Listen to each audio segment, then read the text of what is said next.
السلام علیکم ورحمۃ اللہ وبرکاتہ۔ ان الحمد للہ نحمده ونستعینه ونستغفره ونعوذ باللہ من شرور انفسنا ومن سیئات اعمالنا، من يهده الله فلا مضل له ومن يضلل فلا هادي له، أشهد أن لا إله إلا الله وحده لا شريك له، وأشهد أن محمدًا عبده ورسوله، أما بعد فإن خير الحديث كتاب الله، وخير الهدي هدي محمد صلى الله عليه وسلم، وشر الأمور محدثاتها، وكل محدثة بدعة، وكل بدعة ضلالة، وكل ضلالة في النار۔ اللهم صل على محمد وعلى آل محمد كما صليت على إبراهيم وعلى آل إبراهيم إنك حميد مجيد۔ اللهم بارك على محمد وعلى آل محمد كما باركت على إبراهيم وعلى آل إبراهيم إنك حميد مجيد۔ أما بعد فأعوذ بالله السميع العليم من الشيطان الرجيم، وَإِذْ يَمْكُرُ بِكَ الَّذِينَ كَفَرُوا لِيَثْبِتُوكَ أَوْ يُخْرِجُوكَ وَيَمْكُرُونَ وَيَمْكُرُ اللَّهُ وَاللَّهُ خَيْرُ الْمَاكِرِينَ۔ رب اشرح لي صدري ويسر لي أمري واحلل عقدة من لساني يفقهوا قولي، رب زدني علما، رب زدني علما، رب زدني علما۔ ہر قسم کی حمد و ثنا، کبریائی بڑائی اللہ جل سبحانہ و تعالیٰ کی ذات کے لیے، انگن بے شمار لا تعداد درود و سلام آقا تاجدار ختم الرسل جناب محمد رسول اللہ صلی اللہ علیہ وآلہ وصحبہ وسلم کی ذات گرامی پر، اللہ کی رحمتیں صحابہ کرام، تابعین، تبع تابعین، ائمہ دین اور محدثین اکرام پر، کہ جن کی وجہ سے یہ دین حنیف ہم تک پہنچا ہے، اللہ ان کی قبروں کو جنت کے باغوں میں سے باغ بنا کے ہمیں ان کی سیرت کو بنانے کی توفیق عطا فرمائے۔ سامعین محترم، آقا رحمت صلی اللہ علیہ وآلہ وسلم کی زندگی کے دو ادوار ہیں۔ پہلا دور وہ دور مکی کے نام سے موسوم ہے، اور پھر آپ کی زندگی کا مدنی دور شروع ہوا، یعنی نبوت کے بعد نبی علیہ السلام نے زیادہ تر وقت مکے میں گزارا، پھر آپ ہجرت کر کے مدینے آئے۔ ہجرت کی ضرورت کیوں درپیش ہوئی؟ نبی علیہ السلام کو جب نبوت ملی، 40 برس آپ کی عمر پاک تھی، نبوت کا اعلان ہوا، 3 سال تک خفیہ طور پر جو اپنے دوست احباب تھے، اپنی مجلس کے لوگ، ان کو دعوت ہوتی رہی، تبلیغ کرتے رہے، چند ایک لوگ مسلمان بھی ہوئے۔ 3 سال کے بعد جب حکم ملا، اے نبی اب یہ چھپ چھپا کے تبلیغ چھوڑیے، اعلانیہ تبلیغ کیجئے، کوہ صفا پہ چڑھ کے آپ نے قریش کو اکٹھا کیا، توحید کی دعوت دی۔ ایک لمحہ اور لحظہ پہلے جو یہ کہہ رہے تھے کہ ہماری آنکھیں تو دھوکہ کھا سکتی ہیں، آپ کی زبان سے نکلا ہوا ایک لفظ بھی جھوٹا نہیں ہو سکتا، ان کے انداز بدل گئے، پینترے بدل گئے۔ وہی لوگ جو ابھی صادق و امین کی گواہیاں دے رہے تھے، آپ کی جان کے در پہ ہوئے۔ یہاں سے پھر یہ سلسلہ چلا، چلتے چلتے حتیٰ کہ جو بھی بندہ مسلمان ہو جاتا، کلمہ پڑھتا، نبی علیہ السلام کے گروہ میں داخل ہوتا، اصحاب محمد بن جاتا رضوان اللہ علیہ اجمعین، یہ اس کے اوپر بھی طرح طرح کی تکالیف اور اسے دکھ پہنچانے میں کوئی کسر نہ چھوڑتے، حتیٰ کہ ان کے مظالم سے تنگ آ کے کچھ لوگوں نے ہجرت کی حبشہ کی طرف، انہوں نے وہاں بھی ان کا پیچھا نہ چھوڑا، حبشہ میں بھی پہنچ گئے۔ خیر، مختصر کر کے میں اپنی بات کی طرف آؤں، ایک وقت آیا جب اللہ نے حکم دیا، کچھ لوگ وہ مدینے سے مکہ حج کے لیے آئے، ان سے نبی علیہ السلام کی ملاقات ہوئی۔ ان سے ملاقات کے وقت چند ایک یہ لوگ تھے، 16-17 کے قریب۔ اگلے سال پھر یہ لوگ مدینے سے آئے، نبی علیہ السلام نے ان کو تبلیغ کی، دعوت دی، مسلمان ہو گئے۔ تقریباً 82 کے قریب یہ افراد تھے، بعض روایات میں 72۔ خیر، یہ 72 یا 82، پھر انہوں نے نبی علیہ السلام کے ہاتھ پہ بیعت کی، جسے بیعت عقبہ بھی کہتے ہیں یا عقبہ ثانی کے نام سے یہ تاریخ میں مشہور ہے۔ اس کے بعد سیدنا مصعب بن عمیر رضی اللہ تعالیٰ عنہ مدینے گئے، صحابہ کرام نے ہجرت مدینہ شروع کی، ہجرتیں کرنا شروع ہو گئے۔ اب جب صحابہ کرام مکے کو چھوڑ کے مدینے جاتے ہجرت کے لیے، یہاں یہ کفار مکہ ان کو تنگ کرتے، طرح طرح کے ظلم ڈھاتے، کیونکہ ان میں سارے کے سارے اکثریت وہ غلام غریب مزدور لوگ تھے۔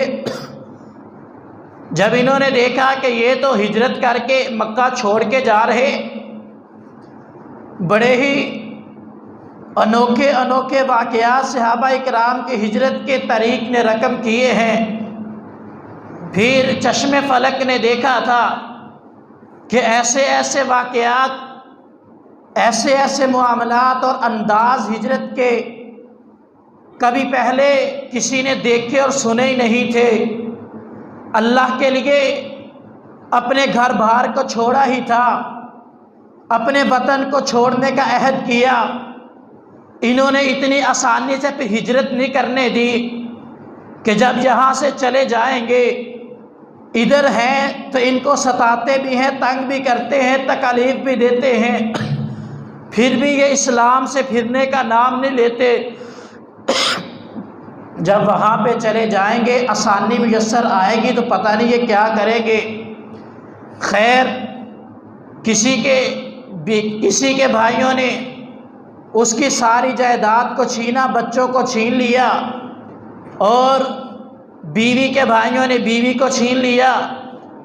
پھر بھی ان کے جو ارادے تھے ان کو ڈگمگا نہ سکے، وہ بالکل پکے رہے اور چھوڑ کے سب کچھ اللہ کے لیے مدینے کی طرف ہجرت کر گئے۔ جب انہوں نے یہ سارے مناظر دیکھے نا، ان کے یہ جذبے دیکھ کر ان میں بڑا کوہرام مچا، اور یہ مشرکین مکہ غم و علم کے ان کے لالے پڑ گئے، دورے پڑنے لگے۔ ظاہر ہے ان کے رشتہ دار تھے، کسی کا بھائی تھا، کسی کے بیٹے تھے۔ یہ اپنے عزیز و اقارب کے یہ رویے دیکھ کے کسی کی محبت میں کوئی اتنا آگے بڑھ سکتا ہے، یہ دیکھ کے بڑے حیران، غم چھائے ہوئے۔ اب انہوں نے کہا کہ بھائی اس کا کوئی اچھا سا حل ڈھونڈیے۔ پھر انہوں نے اپنے پارلیمنٹ کے اندر، جنہیں اس وقت کا دار الندوہ کہا جاتا تھا، اس میں ایک اجلاس ہوا۔ اس اجلاس کے اندر یہ طے پایا کہ اس کو کیسے روکا جائے۔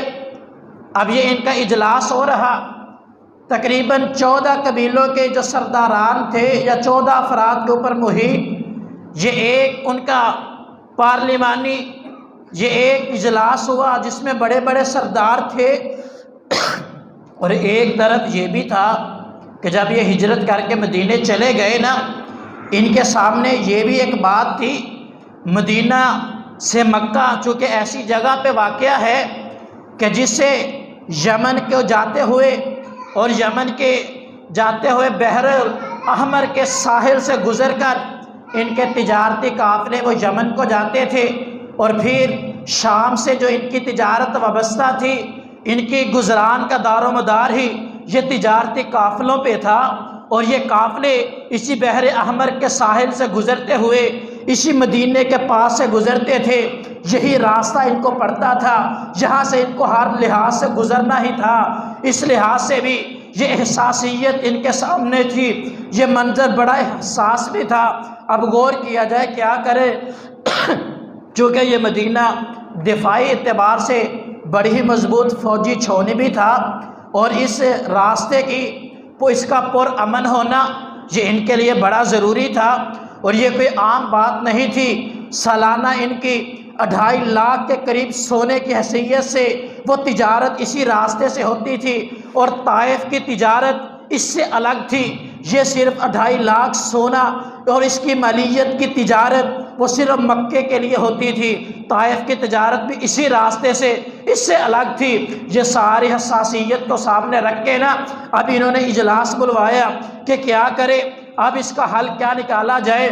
اب یہ 14 کے قریب یہ سردار جب اکٹھے ہوئے، جب اس کے اپنے دار الندوہ کے اندر آئے نا، تو باہر دروازے پہ دیکھتے ہیں کہ ایک بزرگ بندہ، شیطان یہ بزرگ کا روپ دھار کے آیا ہوا اور وہاں پہ کھڑا، اس نے سفید چادر لی ہوئی۔ انہوں نے دیکھا نا کہ بھائی تو کون ہے؟ اس نے کہا میں شیخ النجد ہوں، نجد کا ایک شیخ ہوں، اور آپ کا جو اجلاس ہے نا اس کی خبر مجھے مل چکی ہے، اور میں بھی اسی کا حصہ بننے کے لیے آیا ہوں، میں آپ کو اچھے مشوروں سے نوازوں گا۔ انہوں نے کہا ٹھیک ہے، آئیں آپ بھی ہمارے اس اجلاس کا حصہ بن جائیں۔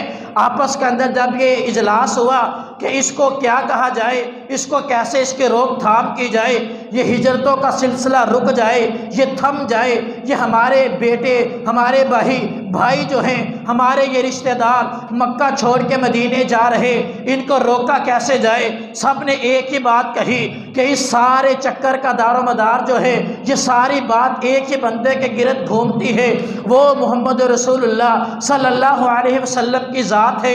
اگر اس بندے کے ساتھ کچھ کر دیا جائے نا، اس کو روک دیا جائے، یہ سارے کا سارا جو نظام ہے درست ہو سکتا ہے، ہجرتیں رک سکتی ہے۔ جب یہ کہا گیا، کسی نے اس میں سے ابو الاسود نے یہ مشورہ دیا، انہوں نے کہا کہ محمد رسول اللہ صلی اللہ علیہ وسلم کو مدینے سے باہر نکال دو، ہمارے اس علاقے سے دور نکال دو، پھر جہاں بھی جائے ہمیں کوئی پرواہ نہیں۔ جب یہ بات کہی نا، وہ جو شیخ النجد بن کے شیطان بیٹھا تھا، اس نے فوراً روک دیا، کہا نہ، ایسا نہ کرنا، تمہارے اندر عقل نہیں ہے، تمہیں یہ بات سمجھ نہیں آتی۔ اگر تم محمد رسول اللہ کو صلی اللہ علیہ وسلم اس علاقے سے نکال دو گے، آپ دیکھتے نہیں ہو اس کے پاس ایسی میٹھی زبان ہے، اس کی زبان میں ایسی تاثیر ہے، ایسا اخلاق اس کے پاس موجود ہے، ایسا کردار ہے، اس کی سیرت ایسی ہے، وہ جہاں بھی جائے گا، دنیا کے جس کونے میں بھی آپ اسے دھکیل دو، وہاں پہ اس کو مجبور کر دو جانے کے لیے،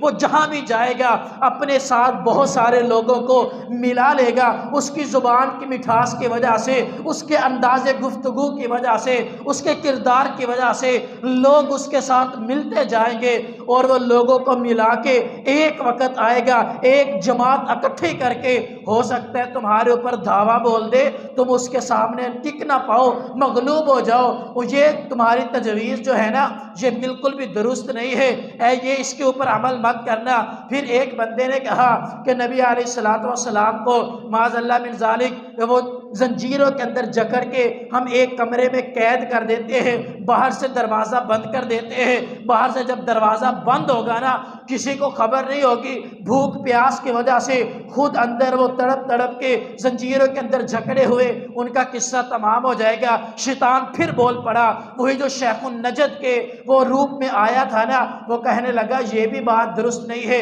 اس کے اوپر بھی غور کرو۔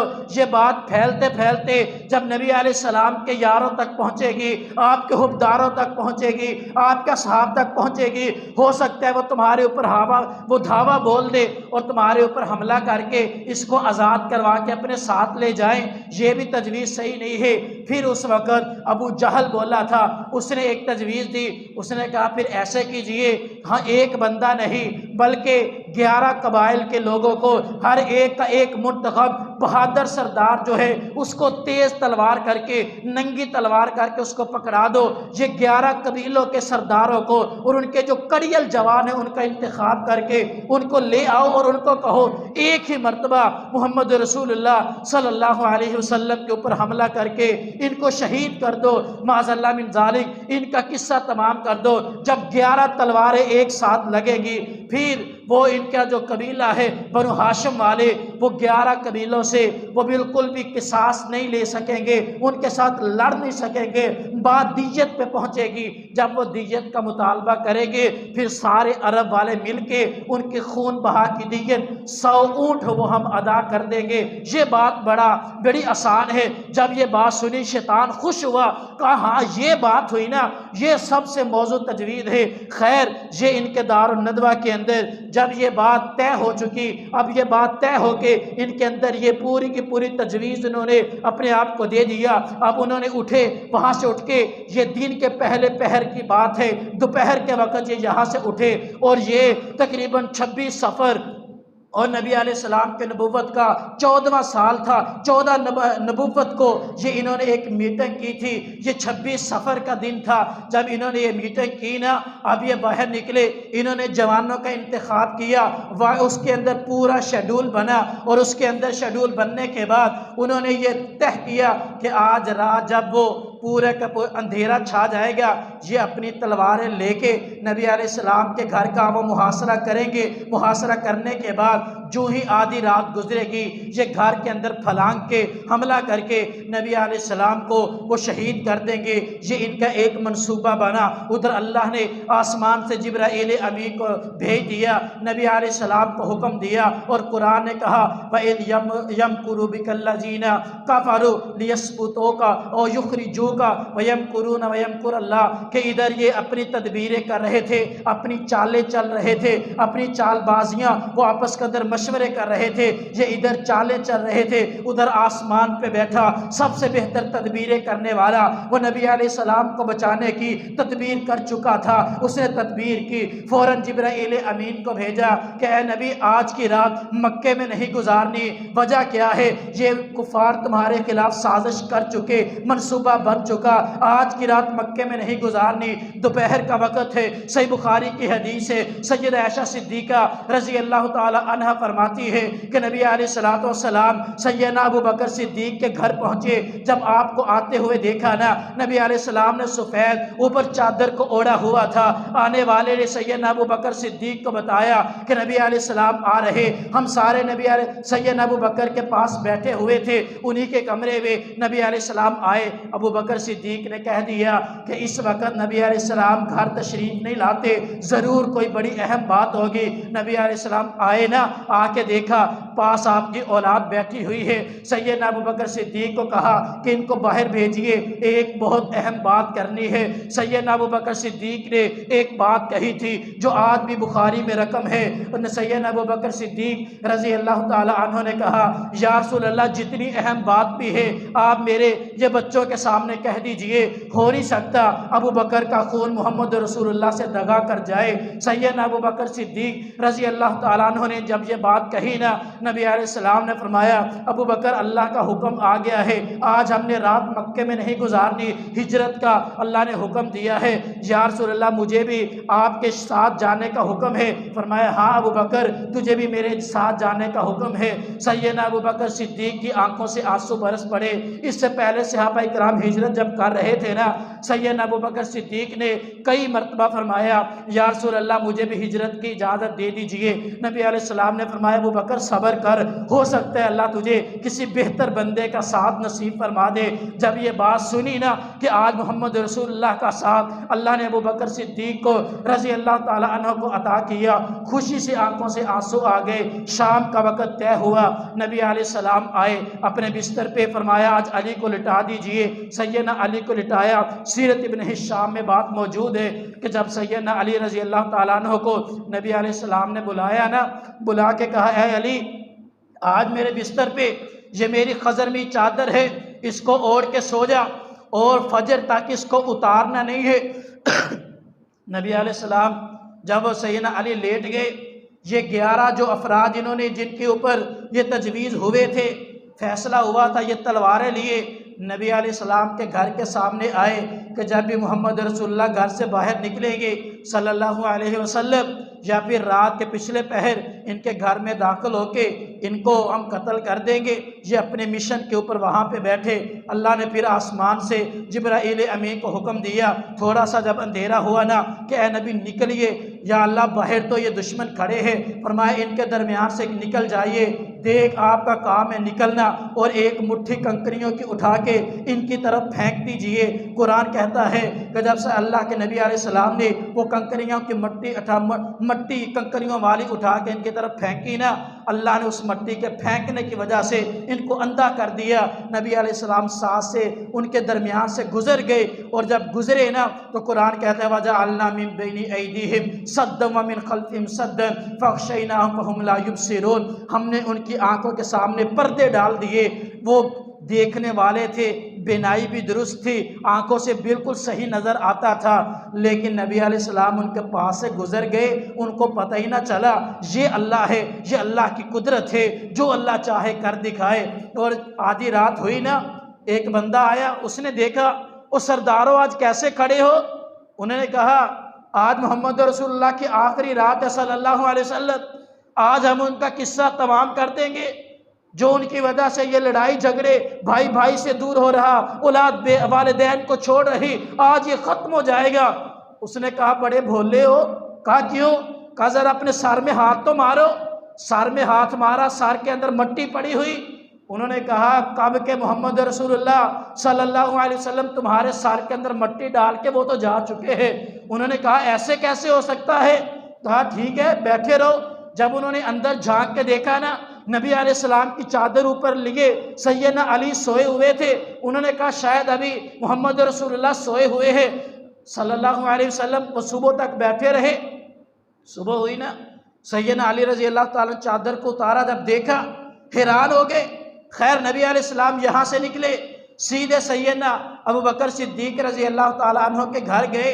ابو بکر صدیق رضی اللہ تعالیٰ عنہ کو ساتھ لیا اور وہاں سے مدینے کو جانے کے دو راستے تھے، ایک شمال کی طرف سے جو عام گزرگاہ تھی جہاں سے سارے لوگ جاتے تھے، نبی علیہ السلام نے اس راستے کو اختیار نہیں کیا بلکہ جنوب کی جانب وہ اب یمن کی طرف چلے۔ وہاں پر 5 میل کی مسافت پہ غار ثور تھی، وہاں پر پتھریلی راستہ تھا، وہاں پر چلے نا، اور چلتے چلتے مفسرین نے لکھا ہے، ابن ہشام میں ہے، زاد المعاد میں ابن قیم رحمہ اللہ تعالیٰ نے لکھا ہے، نبی علیہ السلام پتھروں کے اوپر چلنے کی وجہ سے آپ کے پاؤں مبارک وہ زخمی ہو گئے، ان سے جب خون بہنے لگا نا، نبی علیہ السلام اپنے پاؤں کے پنجے کے اوپر چلنے لگے کہ نشانات نہ بنے۔ نہ سیدنا ابو بکر صدیق رضی اللہ تعالیٰ عنہ نے، جو کوئی مکے اور مدینے گیا ہے، جس نے غار ثور کو دیکھا ہے کہ وہ بالکل اونچائی کے اوپر پہاڑ کی ایک ایسی گھاٹی ہے جو بڑا ہی پتھریلی راستہ ہے، سیدنا ابو بکر صدیق رضی اللہ تعالی عنہ نے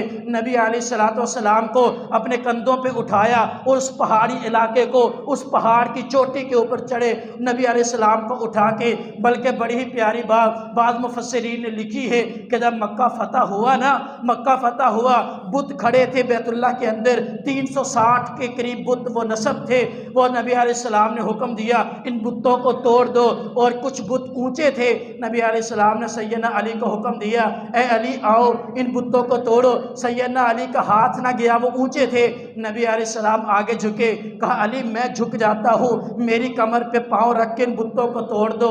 سیدنا علی رضی اللہ تعالیٰ عنہ نے کہا تھا یا رسول اللہ آپ کے کمر پر میں پاؤں رکھوں، یا رسول اللہ آپ میرے کندھوں پر سوار ہو جائیے۔ نبی علیہ السلام نے فرمایا اے علی یہ نبوت کا بھار اٹھانے کی طاقت سوائے ابو بکر کو کسی کو نہیں دی گئی، علی تو میرا بھار نہیں اٹھا سکتا، اس لیے میں جھکتا ہوں، تو میرے کندھوں پہ سوار ہو جا۔ یہ سیدنا ابو بکر صدیق رضی اللہ تعالی عنہ نبوت کا بھار اٹھا کے وہ سخت جو پتھریلی راستہ ہے اس کو عبور کر رہے، 5 میل کا یہ فاصلہ طے کرتے کرتے غار ثور میں پہنچے۔ جہاں پر پہنچ کے نا نبی علیہ السلام کو باہر کھڑا کر دیا، یا رسول اللہ پرانی غار ہے، مجھے اندر کا نظارہ دیکھنے دیجئے۔ وہاں پر گئے، طرح طرح کی بلیں موجود تھی، ان کو صاف کیا غار کو، اور ساری بلوں کو اپنی تہبند کو پھاڑ کے بند کیا۔ نبی علیہ السلام کو پھر حکم دیا کہ آپ تشریف لے آئیے، آپ آئے، اپنے گود میں لٹا لیا۔ خیر صبح کا وقت ہوا، جب انہوں نے دیکھے نا کون کہتا ہے سیدنا ابو بکر صدیق رضی اللہ تعالی عنہ کے اوپر آئے طرح طرح کی باتیں کرتے ہیں نا، کبھی ان کی سیرت کو پڑھ کے دیکھو، صرف ایک ابو بکر صدیق رضی اللہ تعالی عنہ نہیں بلکہ پورے خاندان کی وہ ہسٹری کو پڑھ کے دیکھو جو انہوں نے نبی علیہ السلام کے خاندان کے لیے، اللہ کے دین کے لیے، نبی علیہ السلام کے دین کے لیے جو قربانیاں دی ہے، اللہ کی قسم اگر آب زر سے بھی لکھ دی جائیں ان کا حق ادا نہیں ہوتا۔ یہ تو ابو بکر صدیق تھے۔ ادھر صبح کا وقت ہوا نا، جب غار میں پہنچے آپ نے پہلے ہی وہ سارے کی ساری ٹائمنگ سیٹ کی ہوئی تھی، ادھر آپ کے بیٹے، ادھر کفار آپ کو ڈھونڈ رہے۔ صبح پتہ چلا سیدنا علی کو پکڑا، وہ ان کے اوپر شد و کوب کرتے ہوئے بیت اللہ میں گھسیٹ کے لے گئے، بتا محمد کہاں ہے صلی اللہ علیہ وسلم، نہیں پتا، مجھے کیا پتا کہاں ہے۔ پھر یہ یہاں سے قافلہ چلا، گئے سیدنا ابو بکر صدیق کے گھر میں، دروازہ کھٹکھٹایا، آپ کی بیٹی سیدہ اسماء بنت ابی بکر رضی اللہ تعالی باہر آتی ہے۔ جب باہر آئی نا، ابو جہل پوچھتا ہے بتا تیرا باپ اور محمد کہاں ہیں صلی اللہ علیہ وسلم، انہوں نے کہا مجھے نہیں پتا۔ جب انہوں نے یہ کہا نا، اس ظالم نے اتنے زور سے تھپڑ سیدہ اسماء کے منہ پہ مارا کہ آپ کی بالی ٹوٹ کے زمین پہ گر گئی۔ اور کوئی ایسا خاندان ہے جو نبی علیہ السلام کے ایک ایک راز کے لیے، ابھی بچی تھی بالکل، لیکن نبی علیہ السلام کی رازدانی کیسے کی؟ کیونکہ باپ نے کہا تھا یا رسول اللہ جو ہے نا جو بھی اللہ کا حکم ہے، جتنے راز کی بات ہے ان کے سامنے بتلا دیجئے۔ ابو بکر کا خون کٹ تو سکتا ہے، نبی علیہ السلام کی راز فاش نہیں کر سکتا۔ تھپڑ کھایا، اتنا زور سے تھپڑ مارا بالی ٹوٹ کے زمین پہ گر پڑی۔ نہیں بتایا نبی علیہ السلام کو۔ یہی آپ کے بیٹے عبداللہ وہ آپ کو ڈھونڈ رہے تھے، سر توڑ کوششیں کر رہے تھے۔ آپ کے بیٹے عبداللہ رضی اللہ تعالیٰ عنہ وہ رات کے وقت نکلتے، سارا دن وہ مکے کے کفار میں رہتے، اس طرح کے جیسے کوئی پتہ ہی نہیں، جو سازشیں ہوتی، جو ہی رات کا اندھیرا ہوتا نا وہاں سے نکلتے اور جا کے غار ثور میں نبی علیہ السلام اور اپنے باپ ابو بکر صدیق رضی اللہ تعالیٰ عنہ کے پاس رات گزارتے، اور رات گزار کے سارے ان کے منصوبوں سے ان کو آگاہ کرتے۔ اور جو ہی آدھی رات گزرتی، سیدنا ابو بکر صدیق کے جو غلام عامر بن فہیرہ تھے وہ بکریوں کو ہانکتے ہوئے غار کے قریب لے جاتے، ان کا دودھ دھوتے، نبی علیہ السلام کو پلاتے، ابو بکر صدیق کو پلاتے۔ سیدنا عبداللہ گھر کی طرف آتے، وہ پیچھے ان کے پاؤں کے نشانات پہ بکریوں کو چلاتے ہوئے ہانکتے ہوئے لے آتے تاکہ کسی کو پتہ نہ چلے۔ وہ وقت بھی آیا، یہ ڈھونڈتے ڈھونڈتے غار کے بالکل سر پہ کھڑے تھے۔ سیدنا ابو بکر پریشان ہوئے، کہا یا رسول اللہ اگر یہ تھوڑا سا نیچے جھک کے دیکھیں گے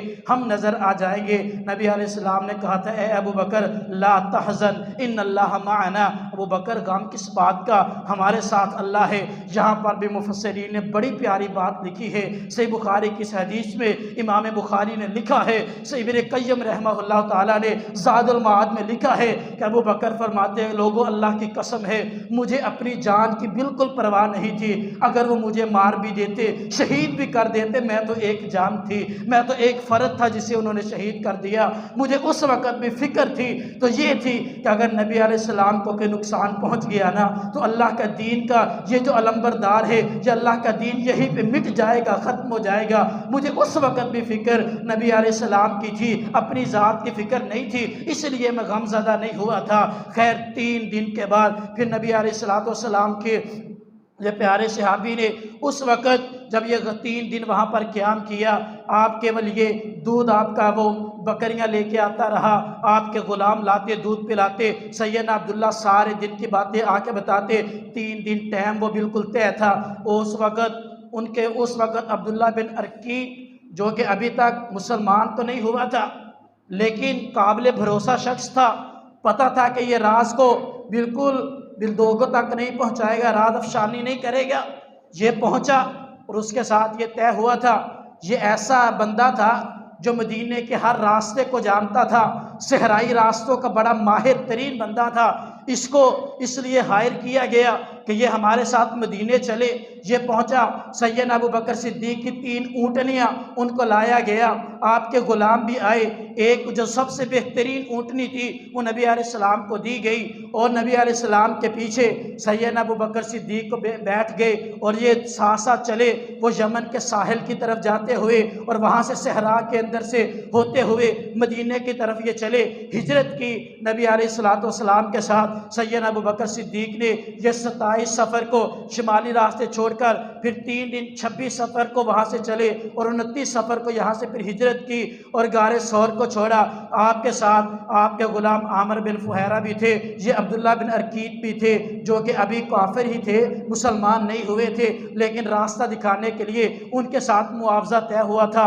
آپ مدینے کی طرف سفر کر کے چلے، چلتے چلتے اور جب آپ سفر کرنے لگے نا دیکھے کمال جائے اس خاندان کے اوپر، پتہ تھا نا کہ آدھ غار سے وہ مدینے کی طرف ہجرت کرنی ہے۔ یہ معصوم سی بیٹی سیدنا ابو بکر صدیق کی کہاں پر 5 میل کی مسافت اور پتھریلی علاقہ، کفار کا وہ خوف الگ سے ہے۔ سیدہ اسماء بنت ابی بکر رضی اللہ تعالی عنہا نے توشہ خاندان اٹھایا ہوا کھانا بنا کر کے زادیرہ لے کر کے نبی علیہ السلام کی خدمت میں حاضر ہوئی ہے کہ سفر پہ آگے جانا ہے، ہو سکتا ہے محمد رسول اللہ کو ہمارے پیر و مرشد کو بھوک لگے، پاس کھانے کو کچھ تو ہونا، یہ بچی قربانی دینے کے لیے آئی، جب دیکھا تو وہاں پر وہ اس کے ساتھ بند باندھنا جس کو پکڑ کے سواری کے اوپر لٹکا دیا جاتا وہ بھول گئی تھی۔ آپ نے اپنے کمر سے پٹکے کو اتارا، اس کو دو حصوں میں تقسیم کیا، ایک دوبارہ کمر بند باندھ لی اور ایک کو اپنے اس توشہ دان کے ساتھ باندھ کے لٹکا دیا۔ اس لیے آپ کا ذوالنطاقین کے ساتھ آپ کا ایک لقب بھی ہے۔ یہ ہے سیدنا ابو بکر صدیق رضی اللہ تعالیٰ عنہ کا خاندان، اور یہ یہاں سے آگے ہجرت شروع ہوئی۔ یہ چار بندے جب آگے چلے نا تو چلتے چلتے راستے کے اندر کفار نے ہر طرف جب ڈھونڈ لیا نہ ملے، انہوں نے پھر میٹنگ کی اور انہوں نے انعام رکھا، جو بھی نبی علیہ السلام اور ابو بکر صدیق کو زندہ یا ان کا سر کاٹ کے ہمارے تک لے آئے نا، ایک بندے کے عوض میں 100 گھوڑے یا 100 اونٹ اسے انعام کے طور پر دیے جائیں گے۔ بڑے بڑے ماہر اور کھوجی وہ نکلے باہر تلاش کرنے کے لیے۔ وہ کہتے ہیں کہ سراقہ بن مالک رضی اللہ تعالیٰ عنہ جو کہ بعد میں مسلمان ہوئے تھے، کہتے ہیں جب مجھے یہ بات چلی نا، پتہ چلی، میں نے اپنی خادمہ کو کہا میرے گھوڑے کو تیار کرو، اس نے گھوڑا تیار کیا، میں اپنے گھر سے نکلا، اپنی لاٹھی کو نیزے کو اٹھایا، میں نے گھوڑے کے اوپر بیٹھ کے شمال کی جانب وہ یمن والا علاقہ جو تھا اس طرف گھوڑے کو دوڑانا شروع کیا۔ دوڑتے دوڑتے میں نبی علیہ السلام کے قریب جا پہنچا اور سیدنا ابو بکر صدیق رضی اللہ تعالی عنہ کی آپ فہم و فراست کو دیکھیے۔ آپ آگے چونکہ جس وقت آپ نے ہجرت کی ہے اس وقت سیدنا ابو بکر صدیق رضی اللہ تعالی عنہ کے اوپر بڑھاپے کے اثرات وہ چھا چکے تھے۔ نبی علیہ السلام ابھی جوان تھے، نبی علیہ السلام کے پیچھے سواری پہ بیٹھ گئے، اور جو بھی لوگ راستے میں پوچھتے نا ابو بکر یہ بندہ کون ہے، ابو بکر صدیق رضی اللہ تعالیٰ عنہ کہتے کہ یہ ایسا بندہ ہے جو مجھے راستہ دکھا رہا ہے، جو مجھے سیدھے راستے پہ چلا رہا ہے، وہ مجھے سیدھے راستے کی طرف لے کے جا رہا ہے۔ اور فرماتے ہیں کہ بندے یہ سمجھتے کہ مجھے راستے کا نہیں پتہ، یہ مجھے راستہ بتانے کے لیے میرے ساتھ جا رہا ہے، اور میں ہدایت کا راستہ اس سے مراد لے رہا تھا کہ یہ بندہ مجھے دنیا کے وہ ظلم و ستم کے اور کفر و شرک کے گھٹا دھوپ اندھیروں سے اٹھا کے اللہ کی توحید کا راستہ دکھا رہا ہے۔ اس لیے سیدنا ابو بکر صدیق نبی علیہ السلام کے پیچھے بیٹھ گئے۔ چلتے چلتے نا یہ سراقہ بن مالک نبی علیہ السلام کے پیچھے پہنچے۔ نبی علیہ السلام بڑے اطمینان سے صرف سیدھا دیکھتے، ابو بکر صدیق آپ کے تحفظ کے ڈر سے کبھی آگے دیکھتے کبھی پیچھے دیکھتے۔ جب پیچھے دیکھا سراقہ بن مالک وہ تو بالکل سر پہ پہنچ گئے۔ سراقہ بن مالک کہتے سے بخاری کی حدیث ہے کہ جب میں قریب پہنچا رہا اچانک میرا جو گھوڑا تھا اس کو ٹھیڑا لگا اور وہ پھسلا، میں اس سے دور جا گرا۔ میں نے پھر اٹھا اپنے گھوڑے کو اٹھایا، اس کے اوپر سوار ہوا۔ میں جب پھر قریب گیا نا پتھریلی زمین تھی، میرے گھوڑے کی دونوں ٹانگیں آگے والی وہ زمین میں دھنس گئی اور میں پھر اس سے گر پڑا، اور میں نے ان کو پکارا، آواز دی کہ میں اس ارادے سے آیا ہوں، اور جب انہوں نے روکے نا اپنے آپ کو روک کے معاف کیا۔ تیسری مرتبہ جب میں نے پھر یہی بات کی نا تو نبی علیہ السلام نے پھر معاف کر دیا۔ جب میں نے یہ بات دیکھی مجھے یہ بات سمجھ آ گئی کہ سراقہ یہ کوئی عام بندہ نہیں ہے، یہ واقعی سچا بندہ ہے۔ بعض روایات میں لکھا ہے کہ ان کے ساتھ 70 بندے بھی تھے اور سارے کے سارے مسلمان ہو گئے۔ نبی علیہ السلام نے اس وقت سراقہ بن مالک کو ایک پیشین گوئی بھی کی تھی، اے سراقہ اس وقت تک تجھے موت نہیں آئے گی جب تک تیرے ہاتھ میں، یہ وہی سراقہ بن مالک ہے، جب تک تیرے ہاتھ میں وہ کیسر و کسرا کے کنگن نہیں آ جاتے، سراقہ اس وقت تک تجھے موت نہیں آئے گی۔ خیر وہ پھر وقت آیا کہ سیدنا عمر کے دور میں سراقہ بن مالک کے ہاتھوں میں وہ کنگن آئے، اور ان کو اس وقت پھر انہوں نے اپنے بیٹوں کو کہا تھا، اس سے پہلے نہ بیمار ہو گئے، طبیبوں نے کہہ دیا سراقہ 1 دن کا مہمان ہے یا 2 دن کا۔ بیٹے رونے لگے، تھوڑی سی ہوش آئی نا، غشی تاری تھی، اٹھ کے بیٹھ گئے۔ بیٹوں کو کہا کیوں رو رہے ہو؟ کہا آپ ہمارے پاس سے جانے والے ہیں؟ کہا نہیں اللہ کی قسم مجھے ابھی موت نہیں آئے گی۔ ابا جان آپ ایسے کیسے کہہ سکتے ہیں؟ کہا نبی علیہ السلام نے فرمایا تھا کہ سراقہ تیرے ہاتھوں میں کیسر و کسرا کے کنگن آئیں گے، ابھی وہ وقت نہیں آیا، مجھے موت نہیں آ سکتی۔ اور بیٹے حیران ہو گئے۔ پھر چند دنوں کے بعد اللہ نے صحت دی، اور پھر سیدنا عمر کے دور میں جب وہ کیسر و کسرا فتح ہوئے، روم و فارس فتح ہوئے، وہ کنگن آئے، سیدنا عمر عمر نے اعلان کر دیا جس کے ہاتھ میں پورے آگے کنگن اسی کو دے دیے جائیں گے۔ سارے صحابی آتے پہنتے، کسی کو بڑے کسی کو چھوٹے نکلتے، کسی کو وہ پورے نہ آئے۔ سراقہ ایک طرف بیٹھا ہے، منظر دیکھ رہا۔ کسی نے کہا سراقہ تو بھی اپنی قسمت کو آزما لے۔ کہا آزماؤں گا، کنگن ہیں تو میرے۔ نبی علیہ السلام نے کہا آگے بڑے کنگن پہنے نا، کنگن پورے آگے مکمل بالکل فٹ آئے۔ سیدنا عمر نے کہا سراقہ تیرے ہوئے۔ اپنے بیٹوں کو بلا کے کہنے لگے او میرے بیٹو، اب ایک سیکنڈ کی بھی اپنی زندگی کی وہ گارنٹی سراقہ نہیں دیتا۔ اب ہو سکتا ہے اگلے لمحے مجھے موت آ جائے، کیونکہ مجھے امید تھی، میرا یقین تھا کہ جب تک یہ کنگن نہیں پہنوں گا مجھے موت نہیں آئے گی۔ آج محمد رسول اللہ صلی اللہ علیہ وسلم کی وہ بات پوری ہو گئی۔ اور میرے بیٹو اب میں اپنی زندگی کی ایک سیکنڈ کی بھی، ایک سانس کی بھی گارنٹی نہیں دیتا۔ یہ ایمان تھا ان صحابہ کرام کا، وہ صحابہ کرام جنہوں نے نبی علیہ السلام کی زندگی کو دیکھا۔ خیر آپ آگے بڑھتے گئے، وہ بالکل ساحلی علاقہ تھا، وہاں پر دور دور تک صحرا تھے۔ جب گئے نا آپ کو پیاس لگی، بھوک لگی، جو بھی کوئی بکریاں نظر آتی سیدنا ابو بکر صدیق کہتے ان کا دودھ دو کے وہ آپ کو پلا دیتے۔ ایک وقت آیا، ایک جھونپڑی نظر آئی نا، تو وہاں پر ایک ایسی اماں جان بیٹھی ہوئی تھی۔ آپ ان کے پاس گئے، نبی علیہ السلام نے کہا ابو بکر پیاس لگی ہے، بھوک لگی ہے۔ ان کے پاس گئے نا، قحط سالی کا وہ دور تھا، مفسرین نے لکھا ہے کہ اماں جان کچھ کھانے پینے کو دے دے۔ کہا بیٹا جو بھی آتا ہے میں بڑی خوشی سے اس کی مہمان نوازی کرتی ہوں، لیکن گھر میں کچھ کھانے کو نہیں، بکریاں چرنے کے لیے گئی ہیں، دودھ نہیں تو آپ کو دھو کے پلاتی۔ اور وہ کبھی سیدنا ابو بکر صدیق کے چہرے کو دیکھتی، کبھی نبی علیہ السلام کے چہرے کو دیکھتی اور کہتی کہ آپ جیسا مہمان میں نے کبھی دیکھا نہیں۔ ایک کونے کے اندر وہ بالکل مریل سی، وہ بالکل لاچار دبلی پتلی، جو اٹھنے سے بھی قاصر ہے، کمزوری کی وجہ سے وہ بکریوں کے ساتھ چرنے نہیں جا سکتی، وہ بکری باندھی ہوئی ہے۔ نبی علیہ السلام نے کہا اماں جان اگر آپ ہمیں اجازت دے اس بکری کا دودھ دھو لے۔ وہ کبھی نبی علیہ السلام کے چہرے کو دیکھتی ہے، کبھی اپنی بکری کو دیکھتی ہے، کبھی اپنے گھر کو دیکھتی ہے، کہتی ہے چہرے سے تو بڑی نورانیت ہے، بڑے آپ اچھے بندے لگتے ہیں، لیکن یہ بکری یہ دودھ کہاں سے دے گی؟ نبی علیہ السلام نے کہا آپ اجازت تو دیں۔ مفسرین نے لکھا ہے، صحیح بخاری کی حدیث ہے، نبی علیہ السلام اس بکری کے پاس گئے، اس کی کمر پہ ہاتھ پھیرا، اس نے دودھ دینا شروع کیا۔ معبد کے گھر کا جو سب سے بڑا برتن تھا نا، آپ نے اس برتن کو دودھ سے بھر دیا۔ جب دودھ سے بھرا نبی علیہ السلام نے معبد کو دودھ دیا، اس نے سیر ہو کے دودھ پیا، جتنے ساتھی تھے نبی علیہ السلام نے بھی سیر ہو کے دودھ پیا، اور پھر دوبارہ اس کو دھویا، وہ برتن بھر کے اس کو دے کے جانے لگے۔ شوہر آیا نا، جب شوہر آیا اس نے دیکھا دودھ پہلے سے بکریاں تو میرے پاس ہے، وجہ کیا ہے؟ اس نے کہا اس طرح کوئی بندے آئے تھے، یہ معاملہ ہوا۔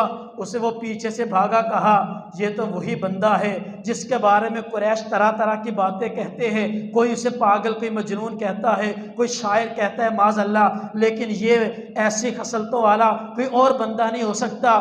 میری بڑی خواہش تھی کہ اس کو دیکھو، لیکن اب میرے آنے سے پہلے چلے گئے۔ خیر نبی علیہ السلام یہاں سے گزرتے گزرتے آپ پھر نبی علیہ السلام جب مدینے میں پہنچے، وہاں پر پہنچنے کے 8 ربیع الاول کو نبی علیہ السلام وہاں پہ پہنچے نا، قباء کے مقام پہ۔ وہ یہودی ایک پہلے آپ مدینے والوں کو خبر ہو چکی تھی، صبح سے باہر نکلتے وہ آپ کے استقبال کے لیے انتظار میں دوپہر تک انتظار کرتے، جب آپ نہیں آتے واپس چلے جاتے۔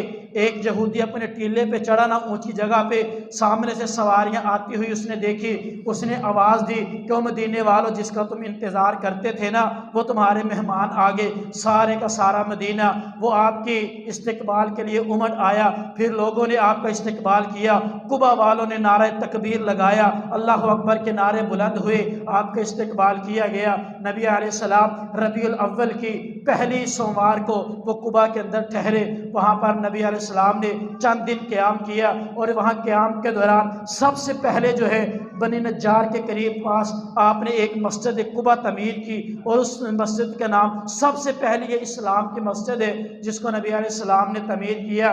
بعد روایات میں 16 یا 17 یا 21-22 دن کے قریب نبی علیہ السلام نے یہاں قیام کیا، ایک روایت میں 27 دن کے قریب۔ پھر نبی علیہ السلام یہاں سے آگے مدینے کی طرف چلے، اور جب مدینے پہنچے، چونکہ آپ کے ننہال والے وہاں پہ تھے، آپ نے وہاں پر جا کے ان کے سامنے قیام کرنا چاہا۔ جب نبی علیہ السلام مدینے میں آئے نا، پھر انہوں نے ترانے گائے تھے، اشرق البدر علینا من ثنیۃ الوداع واجب الشکر علینا ما دعا للہ داعی۔ انہوں نے یہ اشعار کہے تھے کہ ہمارے پاس ثنیہ پہاڑوں کی طرف سے 14ویں کا چاند وہ نکل آیا ہے، اب اس چاند کے آنے پر اللہ کا شکر ہمارے اوپر واجب ہے، ضروری ہے۔ پھر انہوں نے یہ اشعار کہے تھے نبی علیہ السلام۔ پھر اس سے آگے آپ کا زندگی کا دوسرا دور جو مدنی دور ہے وہ شروع ہوتا ہے۔ وہ سارے کے سارے جب ظلم و ستم سے تنگ آ کے نبی علیہ السلام نے یہ مدینے کی طرف ہجرت کی ہے، اور ہجرت کے اندر سیدنا ابوبکر صدیق، آپ کے سارے خاندان والوں کی قربانیاں، اور پھر نبی علیہ السلام جب آئے 3 دن بعد سیدنا علی جس کو مکے میں چھوڑ آئے تھے رضی اللہ تعالیٰ عنہ، انہوں نے جو لوگوں کی امانتیں تھیں واپس کر کے پھر 3 دن کے بعد سیدنا علی بھی مدینے آئے، اور قبا میں آپ موجود تھے جب آپ کے ساتھ ملے ہیں۔ یہاں سے پھر آپ کا آگے مدنی دور شروع ہوتا ہے۔ آپ ہجرت کر کے جب مدینے پہنچے، پھر یہاں پر بھی آ کے آپ نے سب سے پہلے مسجد نبوی کی تعمیر کی، اور مسجد نبوی کے بعد پھر وہاں پر ایک چبوترا بھی بنایا۔ خیر، جہاں سے پھر مدنی دور کا آغاز ہوا۔